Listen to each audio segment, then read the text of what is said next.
এবার শিক্ষাক্ষেত্রেও দাদাগিরি শিবু হাজরার। অঙ্গনওয়াড়ির শিক্ষিকাকে বদলের নির্দেশ সরকারি আধিকারিকের। সন্দেশখালী 2 নম্বর ব্লকের চাইল্ড ডেভেলপমেন্ট প্রজেক্ট অফিসার নির্দেশ দেন জেলিয়াখালীর 61 নম্বর অঙ্গনওয়াড়ি কেন্দ্রের এক শিক্ষিকাকে। নির্দেশ দেন অবিলম্বে শিবু হাজরার সঙ্গে দেখা করুন, না হলে আপনার বিরুদ্ধে কেস হতে বেশি সময় লাগবে না। হ্যাঁ স্যার। হ্যাঁ, কে বলছেন? স্যার আমি 61 নম্বর সেই কল্যাণী প্রামাণিক বলে ব্যাপারটা সলভ করে নিই, এটা আমার সঙ্গে কোনো ব্যাপার নেই, ঠিক আছে? হ্যাঁ, বুঝতেই পারছেন আপনি। হ্যাঁ হ্যাঁ আমি জানছি, বুঝতে পারছি। হ্যাঁ, এবারে ব্যাপারটা কি বলুন তো, আমার সঙ্গে কোনো ব্যাপার নেই, ঠিক আছে, কিন্তু ব্যাপারটার মধ্যে আমাকে ইনভলভ করতে কতক্ষণ? হ্যাঁ ঠিক আছে, আপনার নামে কমপ্লেন নেই কোনো, কিন্তু কমপ্লেন হতে কতক্ষণ? আচ্ছা। এই নির্দেশ পাওয়ার পরেই ওই শিক্ষিকা ছুটে গিয়েছিলেন সন্দেশখালীতে শিবু হাজরার পার্টি অফিসে। একবার নয়, তিনবার ছুটে যান।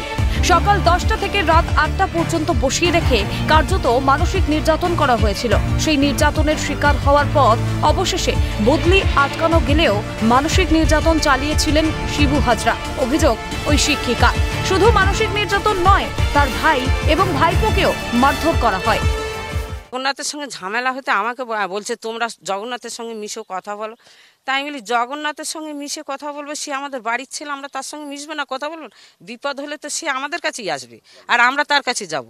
এই মানে যার সঙ্গে শিবুর হবে না তার সঙ্গে কথা বলতে হবে না। শুধু ওই নয়, আমার ভাই, শুধু তাই নয়, ও আমার ভাইকে মেরেছে, আমার ভাইপোকে মারছে লোক দিয়ে, মানে ওর হাঁটুর বয়সী ছেলেদেরকে দিয়ে মার খাইয়েছে। অপরাধ কি?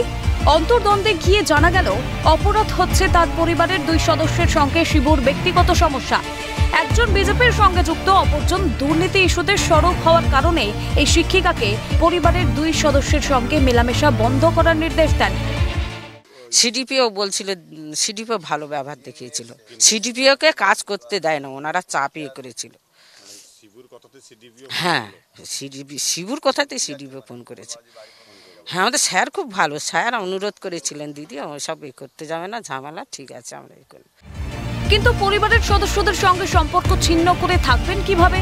শিবুর সেই নির্দেশ না মানতে পারার কারণেই প্রশাসন এবং সরকারি অফিসারদের হুইপ জারি করেছিল শিবু। বলেছিল ওই শিক্ষিকাকে বদলি করতে হবে। যদিও শেষ পর্যন্ত 3বার তার সঙ্গে দেখা করার পর বদলি আটকাতে গেলেও সেদিনের সেই কথা মনে করে চোখে জল কল্যাণী প্রামাণিকের।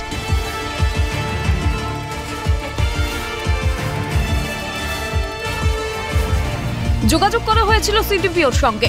অভিযোগ কার্যত মেনে নিয়েছেন শুভদীপ বৈদ্য। দেখুন, অনেকদিন আগের কথা, আমি তো এখন সন্দেশখালীতে নেই। কি ঘটেছিল সেই সময় ওটাই জানতে চাইছিলাম। মনে নেই, এরকম ঘটনা প্রচুর ঘটে। কিরকম? আর উনি তো তখন সভাপতি ছিলেন, সেই জন্য ওনার কাছে পাঠানো হয়েছিল। আপনি কি বলছেন? আমি সিএনএ সাংবাদিক মফিজুল কথা বলছি। যদিও তার বদলি আটকালেও প্রশাসনকে কিন্তু এভাবেই ব্যবহার করতেন শিবু হাজরারা। তার নমুনা, তার প্রমাণ এই মুহূর্তে চাঞ্চল্যকর অডিও থেকে স্পষ্ট। ক্যামেরায় সুরজিৎ প্রামাণিকের সঙ্গে মফিজুল ইসলাম, ক্যালকাটা নিউজ, জেলিয়াখালী।